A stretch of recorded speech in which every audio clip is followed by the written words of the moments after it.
Chapter 4, verses 23 to 25.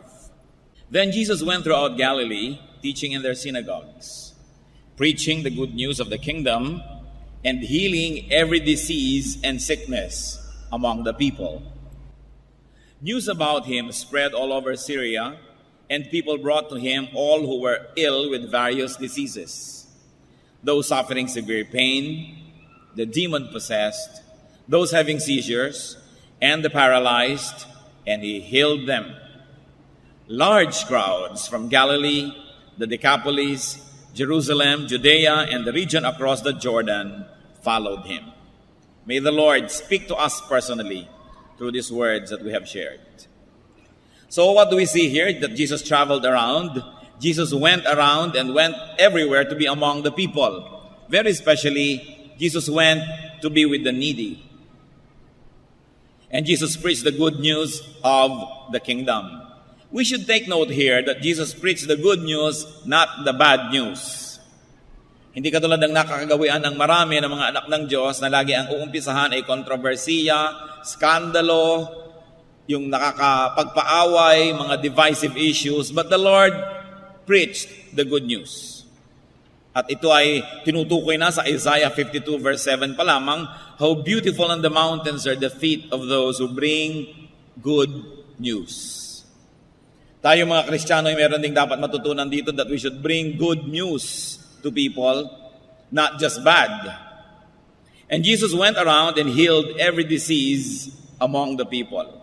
Lahat ng uri ng sakit, karamdaman, karaingan ay kanyang nilapatan ng lunas. At lahat ng ito ay kanyang ginamot.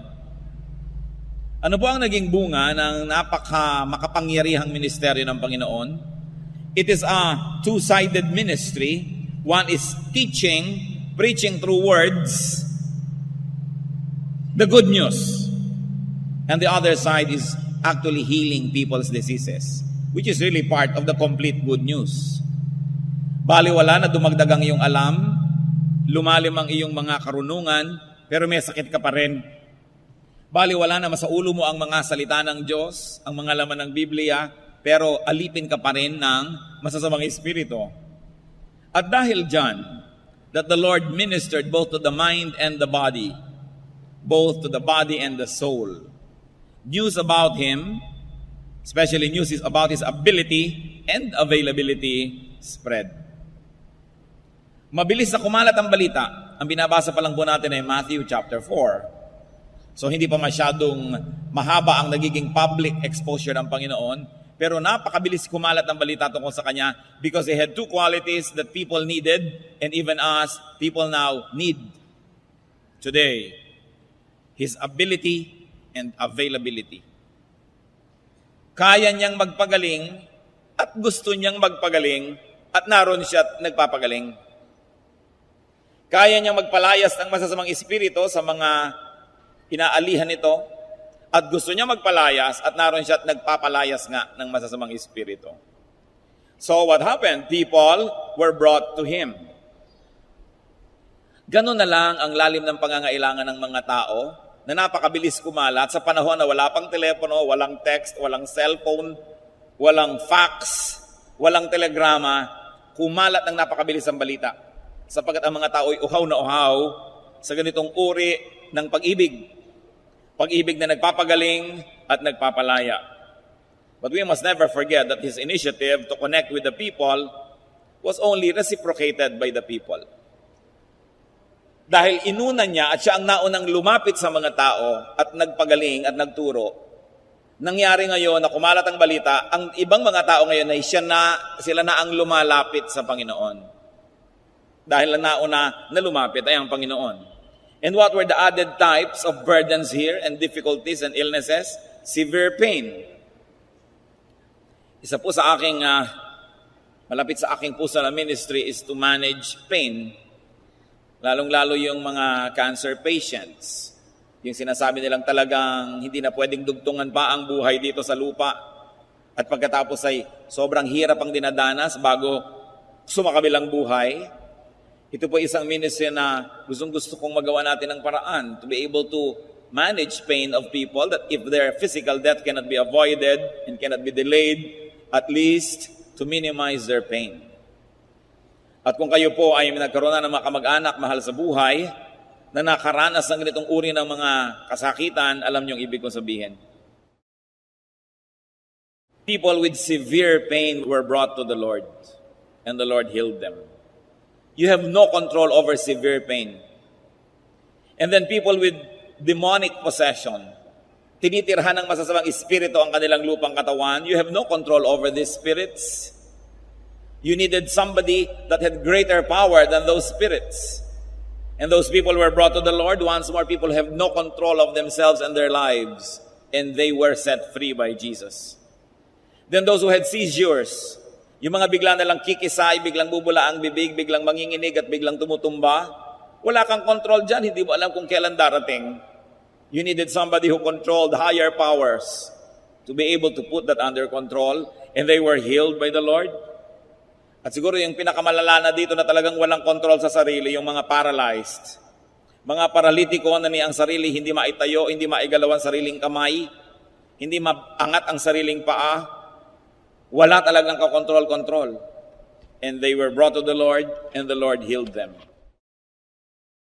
Sino tayo sa mga pinag-uusapang ito, mga kapatid? Sino ang mga mahal natin sa buhay dito? Yung may mga severe pain, and we're talking about all kinds of pain now, not only physical. Emotional pain, spiritual pain, ang Panginoong Hesus pa rin ang sagot dyan. Humahanap tayo ng kalutasan sa mga alak, mga drugs, mga paglilibang, pagpapasarap. Subalit ang sarap ng katawan, maaari ngang makamit. Subalit ilang saglit lamang, ito ay naglalaho. Parang air conditioning, na pag pinatay mo ng air conditioner, biglang iinit na uli. Parang pagpapaypay nyo, kaya kayo pa ulit-ulit.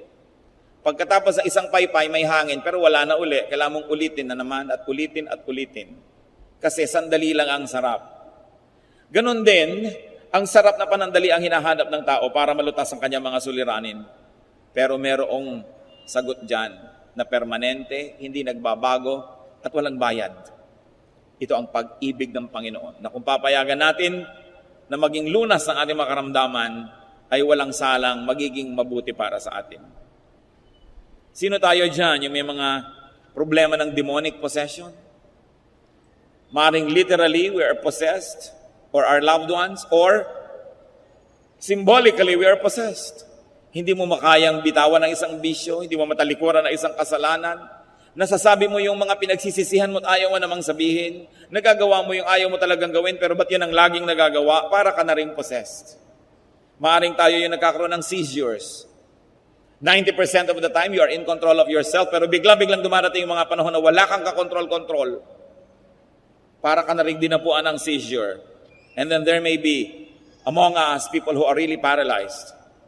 Those who are spiritually and emotionally paralyzed. Halos patayin ka na nang bumubugbog sa'yo at nagpapahirap sa'yo, pero wala kang magawa na lumayo man lang at ipagtanggol lang yung sarili, para kang paralyzed. Because you're emotionally paralyzed. At marami po mga battered women, ganon, talagang nanganganib na ang buhay, halos pinapatay na, pero wala man lang magawang hakbang, parang paralyzed. Hindi alam ang iisipin o gagawin. Na meron tayong mga problema sa ating mga anak, sa ating mga mahal sa buhay, wala tayong magawa para tayong mga paralyzed. Ganyan din ang mga dinala sa Panginoon. And the good news is, lahat po sila napagaling ng Panginoon. Ano man ang ating dinaramdam, ano man ang ating mga sakit at ang mga mahal natin sa buhay, si Jesus pa rin ang dapat nating lapitan. At hindi naman mahirap sapagkat siya na una ang lumapit, siya na. Napakabuti ng Panginoon. Bagay na pinupuri. Kaya minsan ang Panginoon ay naglalakbay at sa pagpunta niya sa ibabaw ng isang burol, nakita niya yung Jerusalem na nasa ibabaw ng isang mas mataas na burol at siya napaiyak. Sapagkat sabi niya, kawawa ang mga tao, sila'y ligaw. Napakarami nilang dinadalang karamdaman, hindi nila alam kung kaninong doktor dadalhin. Nakita niyo po sa ating bayan, narong sumikat ang isang nagdodoktor-doktoran na napapababa niya yung araw. Tapos nabisto ng lahat, fake pala. Narong sumikat ang mga faith healers na nabisto rin yung iba, mga atay-atay pala't balon-baluna ng mga manok, yung mga tinatanggal sa'yo. O operahin ka, biglang electric fan ang makukuha sa loob ng iyong tiyan. At maraming naniniwala sapagkat mga desperado. Kung sinong umusong doktor doon, punta doon. O nauso ang ganitong gamot, o nauso ang ganong herb, kahit talag saan ang tao. Sapagkat lahat ng tao ay may karamdaman. Lahat ng tao ay may kinatatakutang mga sakit. Pero si Jesus ang sagot. Kailangan nating maintindihan, we should be able to operationalize in our daily life what it means that Jesus is our healer. That Jesus is the answer to all our needs. Na kung meron tayong problemang financial, paano mangyayari na si Jesus pa rin ang solusyon? Kasi yung iba sasabihin nila, ang taong nagigipit sa patali may kakapit. So gagawa ng mga ibang paraan para malutas ang problema. Definitely mga paraan na hindi maka-Diyos. Definitely mga paraan na hindi turo ng Diyos. So anong nangyayari? Sinasabi natin, hindi solusyon si Jesus sa problema kung ito. Kailangan si Satanas ang solusyon dito. Kailangan gumawa ako ng mali para masolve to. Kasi kung tama lang, hindi pwede. Kailan natin lubos na mauunawaan ang ibig sabihin that Jesus is the answer to all our needs. And the sooner we realize that and operationalize that and make that happen in our lives, the sooner we're going to enjoy the kingdom of heaven. Whatever it means, whatever among its many meanings may be relevant to you. So we should take note that the Lord's patients were bothered or controlled by forces beyond their power. Tulad din ang marami sa atin ngayon. They needed power beyond that of their tormentor. Kailangan higit sa nagpapahirap sa kanila ang kapangyarihan ng lulutas. Philippians 2:9-10, God gave Him, meaning the Lord Jesus Christ, the name that is above every name. That at the name of Jesus every knee should bow in heaven and on earth and under the earth. Salamat, pati ang mga tuhod ng mga masasamang espiritu luluhod sa pangalan ng Panginoong Jesus. That this is a name that is above all names. That the name Jesus is above the name headache. That it is above the name cancer. That it is above the name illnesses, sickness. It is above gallstones. It is above insanity. It is above loneliness, depression. That the name of Jesus is the name above every name. Salamat ganon. Ngayon, pinakikinabangan ba natin yung katotohanan na yun? That the name of Jesus is above the name of poverty. It is above the name of hunger. It is above the name of corruption. It is above the name of sin, temptation. At kung, mga kapatid, ano man yung name ng taong umaalipin sa inyo, at buong giliw naman kayo nagpapaalipin, the name of Jesus is above that name. The name of Jesus above the name of inferiority complex. The name of Jesus is above the name of shyness. It is above the name of pain or sorrow or bitterness. It is above the name of the past. If your past was ugly and scarred, the name of Jesus is above that name. Napakalalim. Napakalalim. Ang lagi kong ipinapanalangin, Panginoon, bigyan niyo po kami ng kakayahang kuskus man lang ni konti ang ibabaw ng inyong salita. Sapagkat kuminsan nandun lang tayo at hindi nakakapasok sa lalim nito. Kaya nababaliwala ang dapat sana'y napakaraming kapangyarihan na available sa mga anak ng Diyos. Mga Kristiyanong may mga takot sa dilim, mga takot sa multo, sa mga kaluluwa at kung ano-ano pa. 1 John 4:4, the one who is in you is greater than the one who is in the world. Bakit ka matatakot kung ang pangalan ng iyong Panginoon ay mas mataas sa anumang pangalan? At ang ranggo niya ay mas mataas sa anuman. Namnamin natin ito mga anak ng Diyos at ipamuhay. And definitely, you will realize that Jesus loves you. Ginawa ng Panginoong itaas ang kanyang pangalan at na-maintain niya yun. Salamat. Sapagkat kung siya ay nagkasala nung siya ay nabuhay sa lupa, kung siya ay nagpakahina, bumigay, hindi na niya makiklaim that His name is above every name. Mawawalan tayo ng kampyon, mawawalan tayo ng tagapagtanggol, mawawalan tayo ng tatakbuhan, alang-alang sa atin, talagang pinaghirapan ng Panginoon na malampasan ang lahat ng pagsubok. Kaya dapat tayong laging nagpapasalamat sa Kanya. At kung humaharap sa pagsubok, alalahanin kung sino siya, na siya'y tagumpay, walang dahilan para matalo ang kanyang mga anak. Natatalo dahil nagpapatalo o nadadaya, nauunahan ng takot. Anong dahilan? Sapagkat mahal tayo ng Diyos, kaya niya ginagawa yon. At yon ay naramdaman ng marami. So Jesus was followed by people. Walang gimmick. Hindi niya sinasabing, tuwing linggo, alas 3 ng hapon, magpapagaling ako, dalhin lahat ng may sakit. Hindi niya kailangan gawin yon. Hindi siya nangangako ng kung ano-ano. Walang mga devices to attract people. The attraction of Jesus was the power of His words. The words that appealed to the mind and the words that quenched the longings of the spirit. And He was followed by people from Galilee, from everywhere. Inisa-isa po yan sa Biblia at hindi maliit na bagay na inisa-isa. Ang mga sumunod sa Kanya from Galilee, from the Decapolis, from Jerusalem and Judea, and from the regions across the Jordan. In other words, lahat ng mga lugar, may mga kinatawan na sumusunod sa Kanya. Jews and Gentiles alike, the young and old, men and women, the wise and the not so wise, the learned and the not so learned, the rich and the poor, follow the Lord. Ano pang mga challenges ng katotohanan na yan, mga kapatid? That the lovable Jesus did the first move. He did the first move to be with people, to teach, and to heal. John 1:14, the Word became flesh and made His dwelling among us. Nagsakatawang tao ang Panginoon para makiisa, makibilang, makisangkot, makihalubilo sa atin. Sapagkat di natin kaya, ang Panginoon, siya na ang lumapit. And already able, because He is the Son of God, He made Himself available. And because the Christian must be like Christ, Christian, you must be able. Siyempre may ability tayo. Hindi naman napupunta sa isang tao ang lahat ng abilidad, lahat ng kakayanan. But every person is gifted by the Holy Spirit to have an ability. May ability kang mang-encourage, may ability yung isa mang-rebuke, may ability yung isa na tumulong, may ability yung isa na manalangin, may ability na umawit, kung ano-ano. But you should not stop at being able. You should be available. Just like Jesus. You must be available.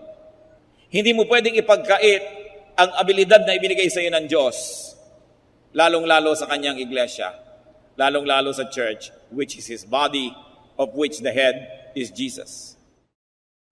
If you are not present, if you do not surrender your ability to the body, you are cheating all of us. Because God gave you an ability to be part of the patrimony of the whole church. Parang ikay bawang, absent ka, paano magkakaroon ng ginisa? Ang present lang yung sibuyas at kamatis. Magsisigang sa miso, ikaw yung miso, absent ka, di hindi sinigang sa miso. Ano pang ability nyo, mga kapatid? Alam nyo yan? Available ba kayo? O yung mga ability nyo, itinitinda nyo lang sa labas. That you have a lot of skills, but you market your skills elsewhere, and your skills are not available to the church. Pinagkakaperahan, pinaghahanap buhay yung mga skills, talent na ibinigay ng Diyos, pero pinakikinabangan ba ng iglesia? Napakahalagang tanong. Kasi kung si Lord able lamang at hindi naman available, di baliwala. Hindi siya nakatulong. Remember that as like Jesus, you should be able and available. Dapat available ka to pray for others. Kung hindi man, you're available to sing, to lift up the feelings of people, or to give glory to God. Or you should be able to teach. May talent ka, creative ka, artist ka, pinapakinabangan ba ng Diyos? O ginagamit ka lamang ng mga advertising agencies na hindi naman masama, pero may mas mabuti pang ginagawa at pwede namang sabay. The Lord was able and available. That's why He became effective. So the loving and lovable Jesus ministered to the mind, to the body, to the spirit. Kompleto. It was a holistic spirituality. Hindi katulad ng nangyayari sa maraming Christian groups ngayon o Kristiyanong tao. May mga grupo, puro doctrine, teaching. Pero wala namang healing. Walang love. Puro karunungan. Meron naman healing. Walang doctrine.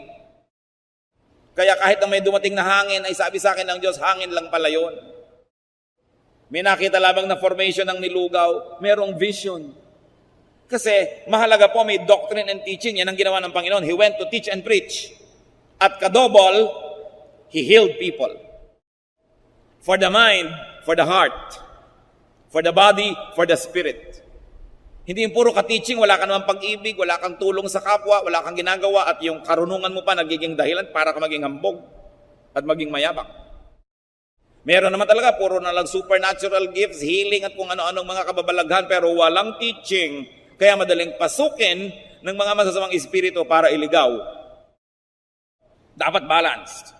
You should be balanced, and we should, because we are balanced, minister to the total person. Nakita niyo po ang Panginoon, total yung ministration.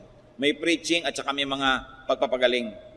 Mag-iingat kayo sa puro pagpapagaling, puro himala, puro dasal, puro kung ano-ano kababalaghan, pero walang intelligent teaching. Dahil madali ang madala sa kamalian. Bali wala rin naman yung puro karunungan, tapos wala namang mga kababalaghan. Dahil ang kababalaghan sumama sa gawain ng Panginoon. Kasabay. And make sure that you get ministered to as a total person. I was speaking with one friend at sabi niya, ang galing-galing talaga ng tatay ko. Hanga sila sa tatay nila na sumakabilang buhay na. Nung magkokolehiyo kami, miniting kami magkakapatid at sabi, pinag-uusapan kung anong pag-aaralan namin sa kolehiyo. At ang tanong ng tatay namin, sabi niya, ano ba yung hindi nyo masyadong gusto o medyo ayaw nyong pag-aralan o gawin? Sinabi yun ng mga anak, ayoko ng engineering, ayoko ng gano'n kasi maraming math. Ito naman, ayoko ng arts kasi ganito, gano'n. Ito, ayoko ng gano'n, ganyan. Alam niyo sabi ng tatay nila, at sinunod naman. Ikaw, yung ayaw mo ng engineering, yan ang pag-aralan mo. Ikaw, ayaw mo ng arts, pag-aralan mo yan. Ito, ayaw mo nito, pag-aralan nyo. Dahil hindi nyo naman talagang kinasusuklaman, medyo ayaw nyo lang. At kaya nyo namang ipasa dahil may brain kayo. At maganda ang foundation nyo sa high school. At sabi ng mga anak, bakit naman po yung ayaw namin ang pag-aaralan namin? Bakit nga naman? Tanong nyo rin ba? Sabi ng tatay, kasi yung gusto nyong gawin, kahit anong mangyari at bumaligtad ang mundo, gagawin nyo yon. Ayaw nyo man ng engineering, in between that time, sa inyong mga free time at pagkatapos ng kurso, siguradong pupuntahan nyo rin yung gusto nyo. So mabuting pag-aralan nyo yung ayaw nyo, dahil kung hindi nyo pagagawin ngayon, hindi nyo natitingnan kahit kailan. Hindi na kayo magkakaroon ng balance. Hindi nyo na malalaman yung kabilang banda. So gawin nyo ngayon yung ayaw nyo dahil ang haba ng buhay ninyo, bata pa kayo, magagawa nyo pa yung mga gusto nyo. Sinunod nila. Naipasa naman, and I think maganda yung bunga. Naging very well-rounded people. Liban nilang siguro kung talagang survival ang issue nyo na kailangan nyo ng matutong mag-welding para mabuhay, siguro gawin nyo na yon. Pero ang punto lang ay ito, you must be ministered to as a balanced person. You don't only eat what you like to eat, but you eat also what you need to eat. Huwag lang kayo nakikinig sa mga taong bumobola sa inyo, sumusunod sa inyo, kahit ano ipagawa nyo, ginagawa. Dahil mababaliw kayo pag ganong tao lagi ang kasama nyo. Yung gawin nyo to, gagawin nga. Sundin nyo to, susundin nga. Tuwang-tuwa ka dahil hindi ka tinatanggihan. Pero anong mangyayari sa'yo? Hindi ka na maitutuwid. Hindi ka na mag-i-improve sa buhay. So dapat nakikinig ka doon sa nagagalit sa'yo, pinapagalitan ka. Mali ka, ganyan. Pasalamat ka kung may nagaganoon. Kasi pakikinggan mo lang naman. Ikaw naman na magpapasya kung gusto mo sundin. Pero at least nadinig mo.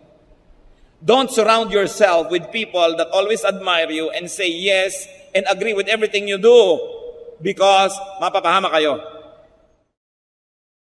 Lalong-lalo kung ang mga taong yun ay umaasa sa inyo, binibigyan nyo, nireregaluhan nyo, natural, papayag. Kahit pag ibitin nyo yan, patiwarik, gumulong, gagawin, lalo't binibigyan nyo. Makikinig kayo doon sa mga taong sumasalungat. Lalo't alam nyo na matalino yung tao, hindi naman talaga galit sa inyo, kaya sumasalungat, sapagkat doon tayo nagkakabalance. Alam nyo, si Lord very balanced. How did He grow? Sa Luke 2:52, i-describe ang complete growth ni Lord. And Jesus grew in wisdom and stature and in favor with God and men. Wisdom, brain. Stature, physically, the body. In favor with God, spirituality and holiness. And in favor with men, social development niya. So hindi lang siya in favor with God, tapos kinamumuhian ng lahat ng tao. Hindi rin naman siya pabor sa kanya ang mga tao, tapos nagagalit sa kanya ang langit. Balanced. Lalo't meron tayong strong opinion o kaya meron kang strong desire na gawin, lalo ka dapat mag-submit sa magbibigay sa iyo ng balance. Dahil pag walang nagtutuwid sa iyo kung saan-saan ka dadalhin ng iyong mga haka-haka at imahinasyon, you need people that will pull you back to the ground. What a gift! If there's one or two intelligent people who can tell you what you did was foolish, then you say, thank you. You are using your intelligence to correct me. Huwag nating gagayahin po yung mga hangal na nagagalit pag sila'y itinutuwid. Magpapasalamat ka sa kumakalo sa'yo pag sobra ka na. Huwag kang magagalit. Because you will be destroyed when intelligent people do not care about you and do not want to stop you.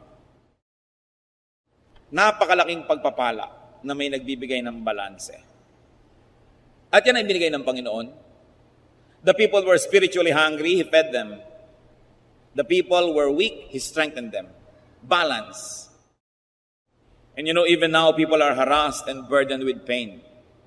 They are captured and imprisoned, sometimes fully controlled by evil forces, turning them into paralyzed beings.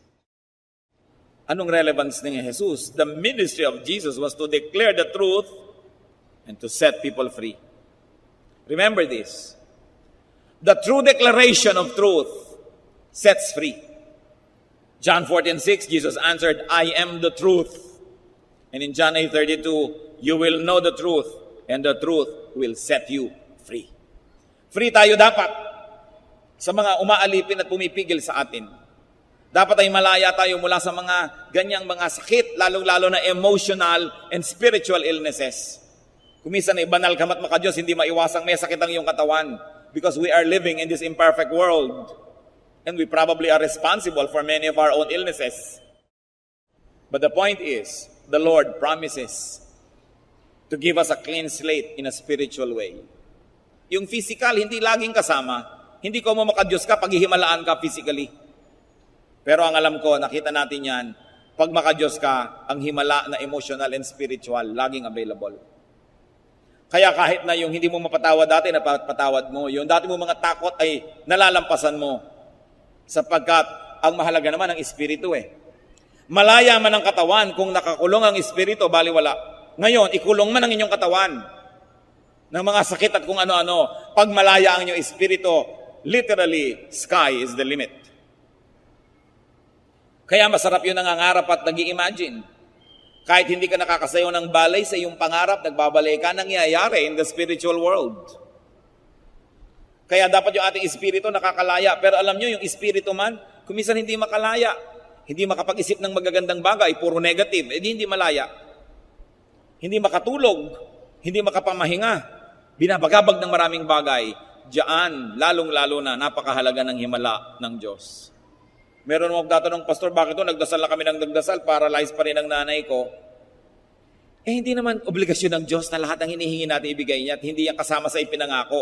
Pero ang pinapangako, spiritual freedom, emotional freedom, at higit naman yun na mahalaga. Pero, paano po nagpalaya ang Panginoon? Paano nagpagaling? Teaching first. Preaching first. Healing follows. Hindi pwedeng healing agad wala namang teaching. Dahil pwedeng magkaroon ng parang healing, yung pala, deception lang yan ni Satanas para sa maniwala ka agad. Kaya yun pong may mga gifts of healing, halimbawa. Mga gifts of the Spirit na kakaiba, vision, dreams, prophecy, naniniwala tayong meron pa niyan hanggang ngayon. Pero, ang dapat na laging ginagawa ng taong naniniwalang meron siyang gift of a healing, of prophecy, of kung ano-ano, dapat lagi siyang nakikinig sa intelligent and spirit-filled preaching and teaching para magkabalance siya. Kasi kung lagi lang niyang sasabihin, may vision ako, may leading ako, paano man natitiyak na galing sa Diyos at hindi lang sa iyong emosyon? Kailangan lagi kang napasa sa ilalim sa gifts ng iba. The gift of knowledge, the gift of teaching and preaching must give direction to the other gifts that are difficult to validate. Hindi tayo puro emosyon. Kaya ang sabi sa Corinthians, the spirit of prophets are subject to the prophets. Ibig sabihin, may spirit ka, meron kang kung ano-ano, dapat subject yan to other prophets, hindi lang sa'yo.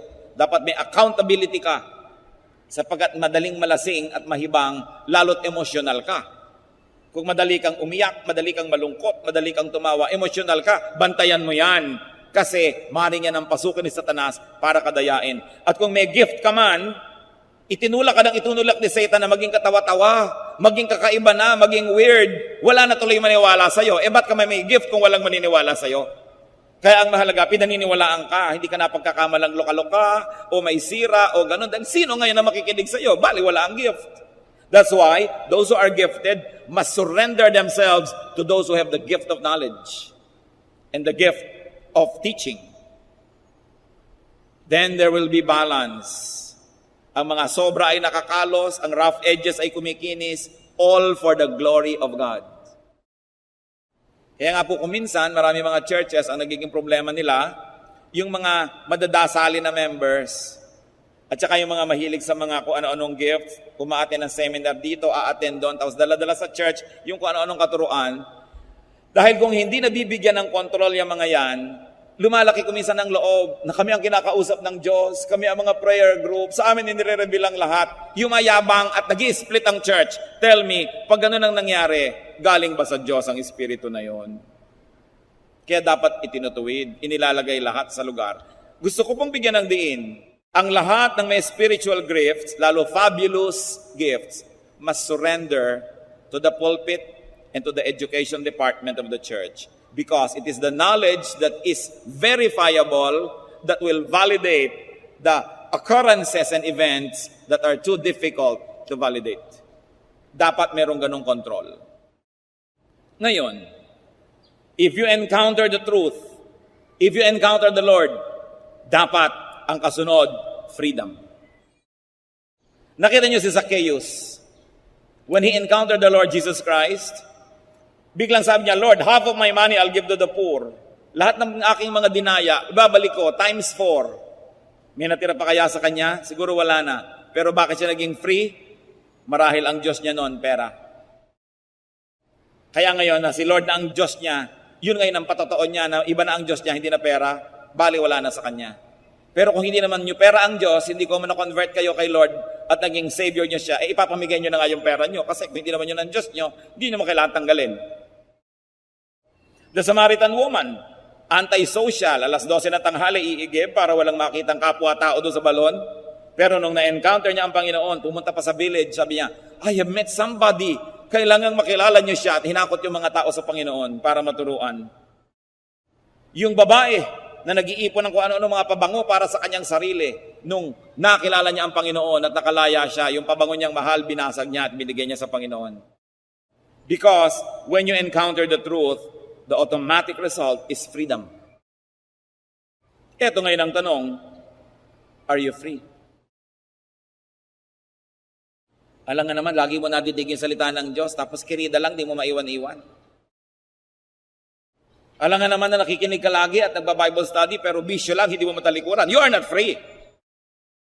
Kailangan, after the truth is heard, freedom follows. So kailangang tanggapin ng buong buo yung truth, submit to the truth, so that you will be free.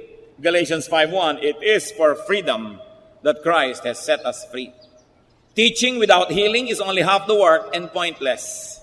Talagang yung tunay na teaching, powerful and truthful, must set people free. At pag kayo po napapalaya ng inyong nadidinig, sigurado, susundan-sundan nyo kung kanino nyo man yun nadidinig. Dahil napapalaya kayo, kayo nakakaalam ng tumatalab ang salita ng Diyos. At ganyan ang ginawa ng mga tao sa Panginoon. Sinundan-sundan siya kahit sa siya magpunta. Kasi nakakalaya sila pag nagbubukas siya ng bibig at nagtuturo. At hindi lang yon, gumagaling sila physically, which of course is the most dramatic but the least significant of all healings. Yung physical healing, yung nakahigang tumayo, yung pilay na naglakad, dramatic yan. Pero mababaw yan, mga kapatid. Mas malalim yung hindi physical ang healing, kundi emotional. Spiritual. Yung dating hindi niya makita ang katotohanan, nakita na. Yung dating hindi magkalakas ang loob na gawin na mabuti, ngayon ginawa na. Yun ang mas malaking himala. Kaya lang ang mga tao, mabababaw. Ang pinaka gusto natin laging nakikita, yung pangkatawan, yung pang-physical. Kaya iba tuloy, yun ang mga gimmick nila at mga trick para maraming makinig. Yung mga healing in front of the TV, blah, blah, blah, blah, blah. Makakapagsalita na, hindi mo naman malaman kung artista ba yun o inilagay doon. You know, kailangang i-emphasize yun because most of the people are always longing for physical manifestations. Kaya dinadaya tayo ng mga espiritu, lagi may mga physical, dyan dahil ang hilig ng tao.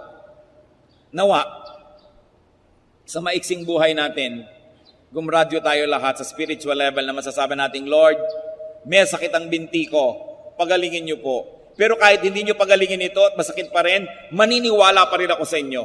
Dahil marami kayong pinapagaling sa akin na iba, na espiritual, na hindi nakikita ng tao, hindi madaling bilangin o sukatin, pero sa akin mas mahalaga yun. Na hindi po natin laging ina-equate yung ating spirituality at yung pag-ibig ng Diyos sa nakikita ng mata. Sabi, Lord, may sakit ang nanay ko, awag-awa na ako, pagalingin niyo po, pero kahit di niyo pagalingin, naniniwala ako sa inyo. Dahil alam kong maraming paraan ng pagpapagaling ang ginagawa niyo sa amin, hindi lang ito. Huwag nating ibabase sa nakikita lang ng mata ang kapangyarihan ng Diyos. The truth is, God is spirit, and we really are spirit. Itong katawan natin na ito ay kulungan lang ng ating espiritu. Kaya pag namatay na ito, nakakalaya ang ating espiritu. Doon natin makikita ang tunay na mahalagang bagay espiritual, hindi physical. So huwag tayong padayang ganong kahalaga yon. Bagamat mahalaga sa pansamantalang panahon. But what is not important 10,000 years from now is probably not really important. What is important is that which is eternal, that which is spiritual, that is beyond the eyes, the nose, the ears. Spiritual. Now, thank God because it doesn't change. God does not change. Hebrews 13:8, Jesus Christ is the same yesterday and today and forever. Sadly, people are still the same. Tulad ng sa binasa natin, needy of teaching, of good news, of healing, of freedom. Christians like Christ can and should be agents of teaching and healing and freedom.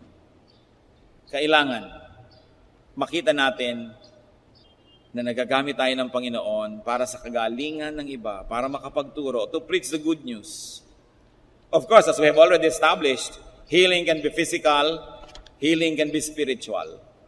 Kung sobra kayong pinagpala, parehong pagpapala dumadating. Pero kahit wala yung physical, yung tayo pinatawad sa ating mga kasalanan, yun ang pinakamalaking healing na importante. Yun ang ticket natin to eternity, that you have been made whole through the blood of Jesus. Whether or not you are dismembered physically, whether or not you are ill physically, that your soul is going to God when you die is already the biggest healing of all. Yun pa lang, salamat na, kahit wala nang ibang dagdag. Kaya hindi na tayo masyado dapat palaasa. Kinokondisyon na ng Diyos. Diyos ko, pag pinagaling mo po ako, itong gagawin ko. Ba't hindi pa ba sapat sa yung pinagaling ang iyong kaluluwa? Na pag bigla kang namatay dyan, pupunta ka sa presensya ng Diyos? Let us not be deceived by that which is seen by the eyes. Now, Jesus always goes to people, even now. Sabi niya sa Revelations 3:20, "Here I am, I stand at the door and knock. If anyone hears my voice and opens the door, I will come in and eat with him, and he with me." Narito ako, tumutuktok sa pintuan. Sino man ang makarinig ng aking tinig at pagbuksan ako, papasok ako at makikisalo sa kanya sa pagkain. Sa Israel po at sa mga desert cultures sa Middle East, yung makisalo ka sa hapagkainan sa isang tao ay napakabanal na gawain. That if I ate with you, it means I will die for you if needed.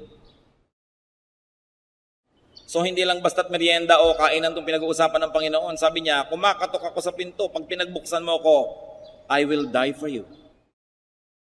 I will protect you. Pagbuksan mo lang.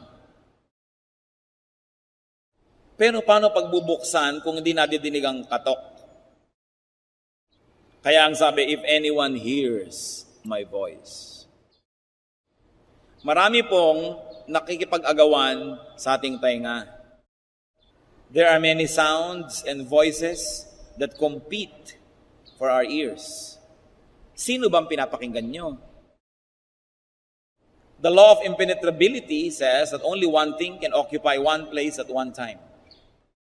So kung may pinili na kayong ibang pakinggan at hindi yun ang Panginoon, paano nyo madidinig yung katok? Kailangan piling-pili ang pinapakinggan. At nang sa gayon, marinig natin yung oras na pumatok ang Panginoon. At willing tayo dapat siyang pagbuksan. Lumalapit siya. At kung di man siya, nakikita natin nadidinig na lumalapit, edi tayo ang lumapit. Sabi sa Jeremiah 29:13, "You will seek me and find me when you seek me with all your heart." May magsasabi, "Pastor, bakit po ganun? Parang ang layo ng Diyos. Ano man ang pagsisikap ko, hindi ko siya makita." Sabi ko, ginagawa mo sinungaling ang Diyos. Sabi sa Jeremiah 29:13, "You will seek me and find me if you seek me with all your heart." Baka hindi buong puso ang paghahanap mo. Naghahanap ka pero may kondisyon. Susunod ka pero may kondisyon. Pero pag hinanap mo ng buong buo at handa kang tanggapin kung anong matagpuan mo, handa kang sundin kung anong madinig mo, sabi niya, walang duda, you will find me. So God can be found. More importantly, God finds us. Kung babalikan po natin yung kasaysayan, lahat ng uri ng tao sa lahat ng lugar, nagkita-kita sa paanan ng Panginoon at nagkaisa na kailangan nila ang Panginoon. The teachings and ministrations of Jesus actually united and up to now should unite people. Hindi dapat pinag-aawayan ang salita ng Diyos. Hindi dapat naghahati-hati ang mga anak ng Diyos. Nagkakahati-hati dahil sinusunod ang mga sariling luho, ang sariling kagustuhan, ang yabang, ang pride. But you see, when the Lord taught and when the Lord healed people, every type of person gathered around Him. Dapat hanggang ngayon ganun. Kung tayo po nakafocus sa salita at pagtuturo ng Diyos, at nakafocus tayo sa Kanyang healing ministration, no issue can divide us. Hindi dapat naghihiwa-hiwalay, hindi dapat nagkakanikan-nya. Pero nangyayari yon when we are no longer focused on the teachings of Jesus. When we get focused on ourselves, when we are no longer focused on the healing possibilities through Jesus, and we want to be the healers ourselves, divisive. Kaya ang sabi ng Ephesians 4:3, make every effort to keep the unity of the Spirit through the bond of peace. Every effort. Lahat magtulong-tulong para laging may unity. Isa-isang tabi ang sarili at unahin ang ikabubuti ng katawan ni Kristo. It goes without saying that teaching should not result in division. Hindi pa tapos mong magturo, nagkahiwa-hiwalay, nagkagakagalit, nagpaligsahan, nag-contest. 1 Corinthians 1:12-13, if one of you says, I follow Paul, another, I follow Apollos, another, I follow Cephas, still another, I follow Christ. Is Christ divided? Was Paul crucified for you? Were you baptized in the name of Paul?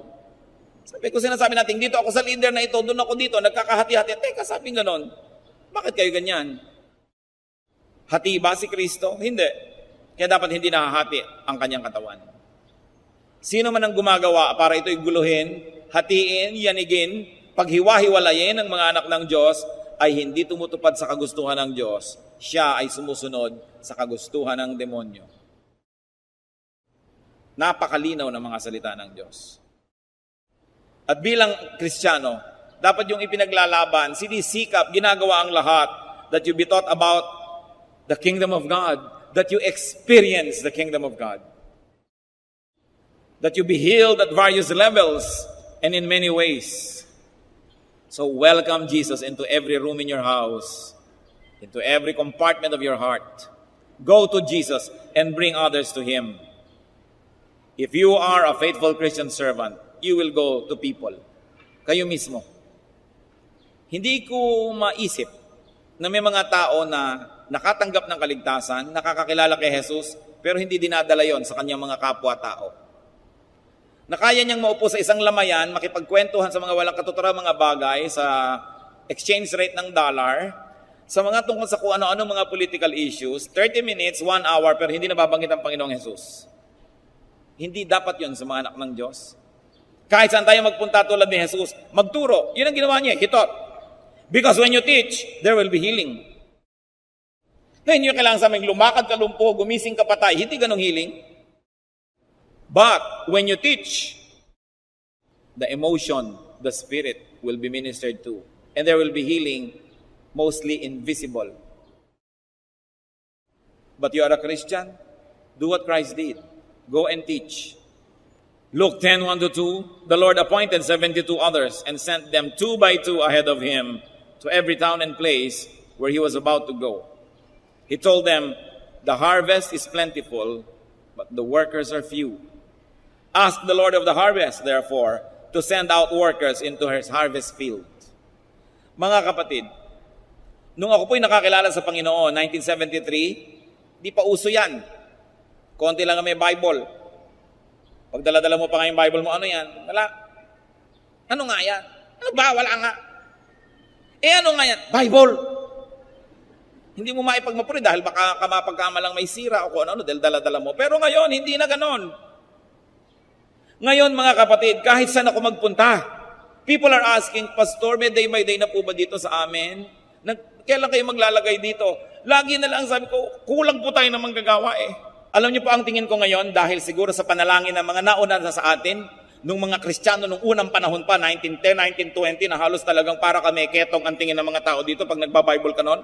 Nung pamananalangin na sila, and throughout the generations, the Christians were always praying, andito na ngayon, the harvest is plentiful, but the workers are few.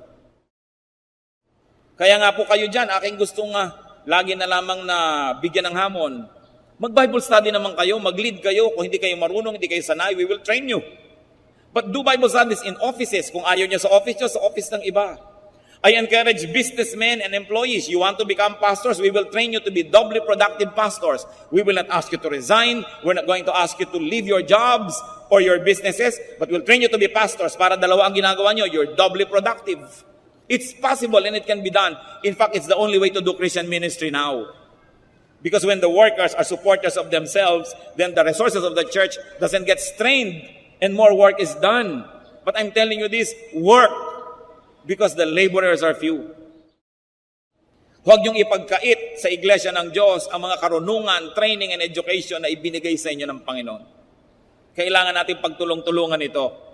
At kailangan natin inililigtas ang church sa mga divisive elements, sa mga aha, sa mga alakdan, sa mga makakamandag na mga ulupong, sa mga hudas. You've got to protect your church. Hindi nyo dapat pinapayagan yung mga divisive people, kwento-kwento, dal-dal-dal-dal. Dahil kung mga disente, they should talk openly. But sometimes, our decency is our weakness.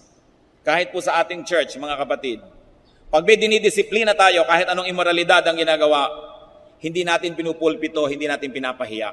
Why? Because our goal is that they should be ministered to, counseled, restored, so they could be quietly brought back to the ministry.